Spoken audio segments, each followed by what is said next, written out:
Good evening friends, welcome to my channel N K pure feelings. I hope आप सारी video enjoy कर रहे होगे। कैसे हैं सभी? मैं भी बढ़िया हूँ। तो आज मैं लेकर फिर से आई हूँ अनन्या और काव्य की लव स्टोरी का 5th पार्ट। आई होप अपनी लास्ट एपिसोड बहुत बहुत ज़्यादा पसंद किया होगा। तो नेक्स्ट एपिसोड में लेकर आई हूँ। लास्ट एपिसोड थोड़ा सा रिकैप लूँगी। लास्ट एपिसोड में वैसे भी एक्सप्लेन करने की ज़रूरत नहीं है, आपने बहुत ही ज़्यादा एंजॉय किया होगा। फिर भी थोड़ा सा लिटिल बिट मैं रिकैप लूँगी। लास्ट एपिसोड में अनन्या और काव्या बहुत ही ज़्यादा क्वालिटी टाइम स्पेंड करते हैं एक दूसरे के साथ, या फिर यूँ कहे कि वो अपनी शादी की पहले की सौगात मना ही लेते हैं आखिर में। तो वो लोग क्वालिटी टाइम स्पेंड करने के बाद फिर एक दूसरे से और भी ज़्यादा प्यार और अटैचमेंट बढ़ गई थी। वो कहते हैं ना, जब दिल से दिल मिलता है ना, उसके बाद आत्मा से आत्मा का मिलन होता है, उसके बाद एक दूसरे को छोड़ने का मन नहीं करता। वही हालत इन दोनों की हो गई थी। अब चलते 2 कदम आगे। तो अनन्या उसको घर पर ड्रॉप करने के बाद अनन्या घर आती है। उसके बाद फिर अनन्या की मम्मा पूछती है, बेटा वो गई क्या काव्या? तो अनन्या बोलती है, हाँ मम्मा, मैं जस्ट उसे ड्रॉप करके आई हूँ। तो अनन्या की मम्मा बोलती है, बहुत प्यारी लड़की है वैसे। हाँ। तो अनन्या बोलती है, हाँ मम्मा, बहुत ही ज़्यादा। तो अनन्या की मम्मा बोलती है, अच्छा तुम्हारी बहुत ही ज़्यादा बेस्ट फ्रेंड बन गई है क्या? वो तुम्हारा ये जो ग्रुप वो कहाँ गया? वो बहुत दिनों से आए नहीं वो लोग घर पर, वरना बार बार घर पे आके आंटी यहाँ जाना है, वहाँ लेके जाना है, अनन्या को भेजिए ना प्लीज़ आंटी। क्या हुआ इस बार? तो फिर अनन्या बोलती है कि उन्होंने कहीं प्लान बनाया नहीं ना, अभी बारिश के दिन है तो प्लान बनाया नहीं, क्योंकि उन्हें पता है तो मैं जाने वालों में से है ही नहीं। तो अनन्या की मम्मा बोलती, बेटा यही उम्र है, थोड़ा सा घूम लिया करो। पता नहीं, जब उम्र ढलती है तो पता चलता है कि हमने कुछ एंजॉय किया ही नहीं। अब मुझे ही देख लो, मैं कितना दोस्तों के साथ घूमा करती थी यहाँ वहाँ, और तुम हो कि देखना, तुम्हें ये बात बाद में ज़रूर याद आएगी। तो अनन्या बोलती, ओके मम्मा, मैं घूम लिया करूँगी, ठीक है। तो जाती है फिर ऊपर अपने बेडरूम में अनन्या, और वो काव्या को बहुत ही ज़्यादा मिस करती है। वो बेड के पास देखती है, क्योंकि काव्या की जो परफ्यूम की खुशबू है वो अभी तक उसे आ रही थी, और वो आंखें बंद करके काव्या को बहुत ज़्यादा मिस करती है और बोलती कि आई मिस यू डार्लिंग, पता नहीं कब हम दोनों साथ होंगे, मुझे तुम्हारे साथ सारी ज़िंदगी बितानी है। यहाँ देखते काव्या के घर। तो काव्या घर पहुँचती है। पहुँचने के बाद फिर आंटी बोलती है काव्या की कि बेटा तुम्हारी मम्मी का फ़ोन आया था। तो काव्या बोलती है, अच्छा ठीक है ना मम्मा पापा?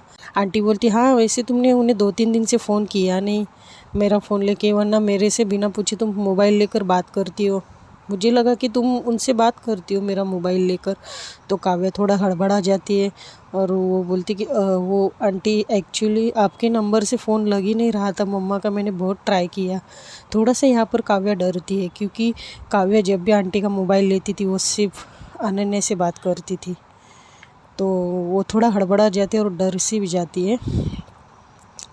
तो बोलती, आंटी क्या आप मोबाइल दे सकती हो, मैं अभी बात करूँ मम्मी से? हाँ बेटा, लो बात कर लो। तो मम्मी से बात करती है, मम्मी को फ़ोन करती है, उनका हालचाल पूछती है। और फिर मम्मी बोलती है कि बेटा छुट्टियों में तुम आओगी ना हमें मिलने, तुम्हारी बड़ी याद आती है, तुम जब से गई हो बहुत खाली खाली सा लग रहा है, तुम्हें आज तक हमने कहीं छोड़ा नहीं था अकेले। अब तुम अकेले वहाँ पर हो इतने बड़े शहर में, तो तुम अकेला महसूस तो नहीं करती हो ना? और वैसे भी तुम्हारी जो वो चाची है ना वो अच्छी है, तो तुम उनको थोड़ा सा काम में हाथ बटाना, उनसे अच्छे से रहना। तो काव्य की आंखों में थोड़े से आंसू आते और बोलती कि हाँ मम्मा, I miss you so much, और सॉरी मैंने आपसे बात नहीं की इतने दिनों से। तो काव्य की मम्मा बोलती है, हाँ बेटा कोई बात नहीं, हम भी वैसे काम में यहाँ व्यस्त रहते हैं, खेती बाड़ी में। तो काव्य बोलती, मम्मा पापा ठीक है ना? तो बोलती, हाँ हाँ पापा ठीक है, तुम्हें याद करते हैं बहुत, तुम्हारा छोटी छोटी जो चीज़ें यहाँ रह गई है, जैसे तुम्हारा दुपट्टा यहाँ रह गया है, तुम्हारे कुछ बचपन वाले खिलौने हैं, तो उन्हें देखकर कभी कभी उन्हें रोना आता है। लेकिन अब क्या करें, पढ़ाई भी ज़रूरी है ना बेटा। तो बोलती है हाँ मम्मा मैं आऊँगी आप दोनों को मिलने। तो ऐसी इनकी थोड़ी सी बात होती है, थोड़ा इमोशनल हो जाते हैं। बात करके फिर काव्या फ़ोन रख देती है बाय बोलकर। तो फिर सोचने लगती है और फिर उसको अचानक अनन्या की याद आती है। फिर वो अनन्या को फिर से कॉल करती है, अनन्या से बात करती है। तब भी तुरंत तो अनन्या फ़ोन उठाती है, बोलती है बच्चा क्या हुआ। तो बोलती है कुछ नहीं। तो अनन्या बोलती हे बेबी क्या हुआ, तुम रो रही थी। बोलती हाँ वो ज़रा मम्मी से बात कर कर थोड़ा। तो अनन्या बोलती अच्छा तुम उन्हें मिस कर रही हो। तो बोलती है हाँ बहुत ज़्यादा मिस कर रही हूँ। तो अनन्या बोलती है अच्छा तो तुम मिल कर आओ उन्हें। तो बोलती है काव्या बोलती है मैं कैसे मिल कर आऊँ, अभी जस्ट कॉलेज ओपन हुआ है और अभी कैसे जा सकती हूँ। वहाँ जाने के लिए मुझे कम से कम 8 दिन की तो छुट्टी मिलनी चाहिए ना। तो अनन्या बोलती हाँ वो भी ठीक है। तो ठीक है अब दिवाली वैकेशन आएगा तब चली जाना, या फिर जो भी है फेस्टिवल बीच में आएगा तब चली जाना 4-5 दिनों के लिए। तो काव्या बोलती है देखती हूँ। फिर तुम यहाँ अकेले, काव्या बोलती है अनन्या से। तो अनन्या बोलती मेरी फ़िक्र मत करो यार, अपनी मम्मी से मिलकर आओ, उन्हें भी अच्छा लगेगा। मम्मा पापा से दूर होकर क्या होता है ना, मैं जानती हूँ अच्छे से। मैं तो ये सोचती कि तुम कैसे रह पाती हो मम्मा पापा से दूर होकर, मैं तो एक दिन भी ना रहूँ। तो काव्या चुप हो जाती, बोलती अनन्या बोलती ए बच्चा सो सॉरी मैं जस्ट ऐसे ही बोल रही थी। तो इन दोनों की ऐसी प्यारी प्यारी मीठी मीठी। अनन्या थोड़ा काव्य का मूड ठीक करने का सोचती है। फिर अनन्या बोलती है अच्छा बच्चा क्या मैं आ जाऊँ। तो काव्य बोलती नहीं अभी रात कितनी हुई है और अभी तो हम मिले थे और पिछले 3-4 घंटों से हम साथ में ही थे। तो अनन्या बोलती नहीं वो तुम ठीक नहीं हो ना, तो तुम अकेली होगी और तुम रो रही भी हो तो मुझे यहाँ कहाँ मन लगेगा। तो काव्य बोलती नहीं नहीं नहीं मैं ठीक हूँ, तुम मत आना, अभी रात हो गई है, ठीक बात नहीं है ऐसे घूमना अकेले। तो अनन्या बोलती अच्छा ठीक है। तो फिर ये लोग थोड़े से ऐसे बात कर कर काव्य दे देती है मोबाइल अपने आंटी को। और जैसे तैसे ये लोग अपना खाना पीना करते हैं और सो ही जाते थोड़ी सी, क्योंकि आंटी के पास मोबाइल रहता है तो काव्या बार बार उनसे मोबाइल लेकर या फिर अनन्या आंटी के मोबाइल पर बार बार फ़ोन करके भी ज़्यादा बात नहीं कर सकते। अगर काव्या के पास फ़ोन होता तो हाँ ये लोग बात कर सकते थे, लेकिन आंटी के पास था ना मोबाइल, तो काव्या से ज़्यादा बात कर भी नहीं सकती थी। जब तक काव्या के पास आंटी का मोबाइल हो तब तक ही बात होती थी। तो ये लोग रात को फिर खाना खाकर जैसे तैसे एक दूसरे के बारे में सोचकर सो जाते हैं। दूसरे दिन सुबह अनन्या फटाफट रेडी होती है। वो आजकल जल्दी उठती है क्योंकि उसे काव्या को पिकअप करना था, तो वो जल्दी उठती है और जाती है काव्या को पिकअप करने। काव्या को गुड मॉर्निंग किस करती है, काव्या भी उसे किस बैक करती है और ऐसे इन दोनों की सुबह शुरू हो जाती है, बहुत ही अच्छी ताज़ा मॉर्निंग। फिर काव्या बैठती स्कूटी पर। बारिश वैसे रात भर हो गई थी तो ठंडी ठंडी हवाएं भी चल रही थी, रोड पर थोड़ा सा गिल्ला था सब। तो ये लोग कॉलेज में पहुंचते हैं, काव्या जाती है अपने क्लासरूम में, अनन्या जाती है अपने क्लास में। तो अब अनन्या के एक्चुअली जो मिडल वाले एग्ज़ाम रहते हैं ना वो आने को होते हैं। तो अनन्या के लेक्चर के दौरान टीचर बता देते हैं कि तुम्हारे एग्ज़ाम होने वाली है, तो अभी focus on your study only, okay, सारे स्टूडेंट को बोल देते हैं। तो स्टूडेंट बोलते हैं कि ओके मैम। तो जैसे इनको जो छुट्टी होती है टिफ़िन खाने की, उस दौरान अनन्या जाती है टिफ़िन ना खाकर काव्य से मिलने। काव्य क्लासरूम से बाहर आने को होती है तो देखती सामने से अनन्या आ रही, तो अनन्या को देखकर खुश होती है। तो अनन्या बोलती है अच्छा कुछ खाया नहीं तुमने सुबह?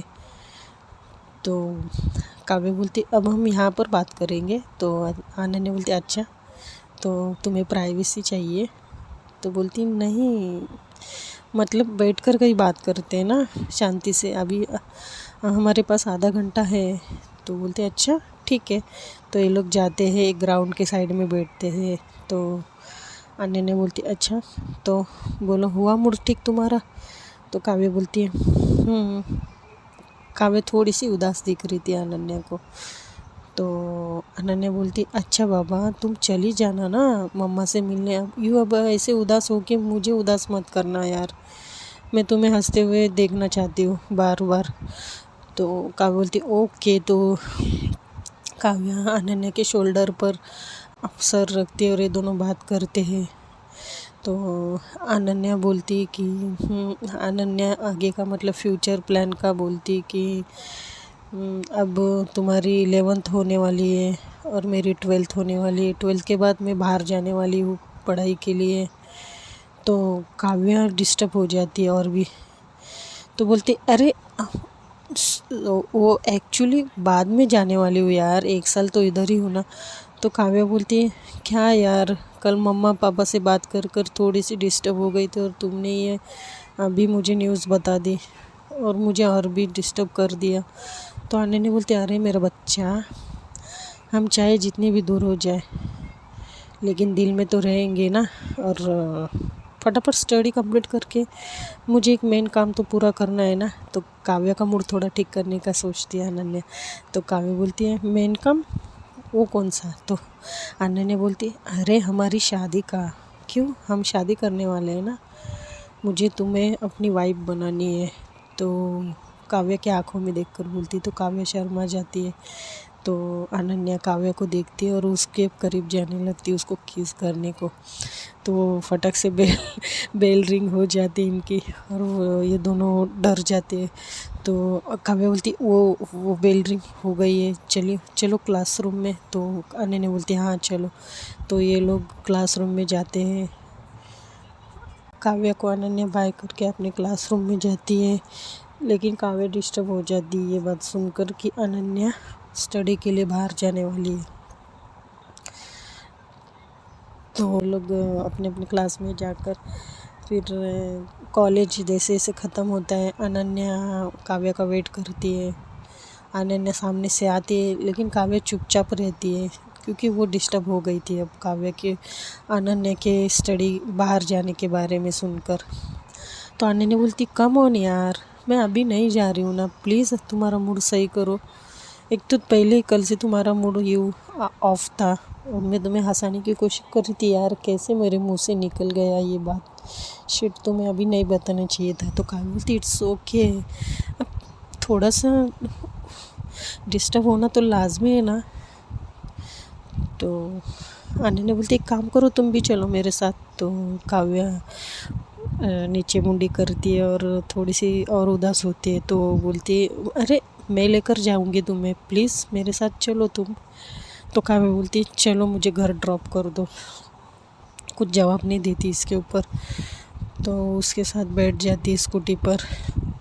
तो अनन्या उसको घर तक ड्रॉप करती है। तो काव्या की आंटी फ़ोन पर बात करते करते विंडो के वहाँ आ जाते हैं और नीचे उनका ध्यान जाता है। तो देखती है अनन्या और काव्या आ गए हैं।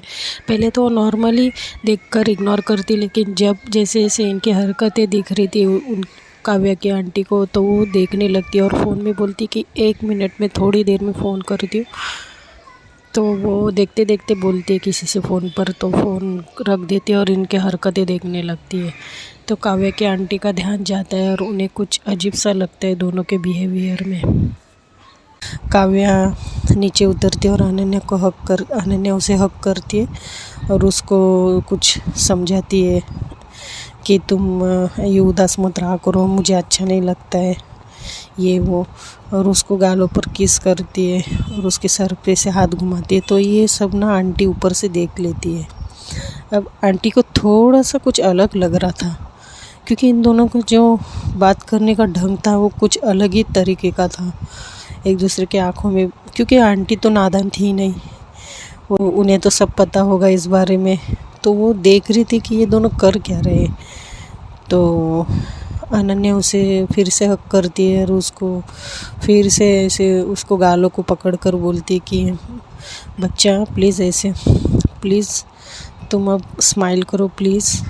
तो काव्या स्माइल करती है, बोलती that's it my good girl, और उसको फिर गालों पर फिर से किस करती है और बोलती चलो मैं जाती हूँ। तो काव्या बोलती बाय। तो एक दूसरे को बाय बोलते हैं और फिर आंटी घर के अंदर चली जाती है विंडो से होकर। फिर काव्या ऊपर जाती है और घर में जाती है। तो आप देखते हैं नेक्स्ट एपिसोड में अब क्या होने वाला है। तब तक के लिए बाय।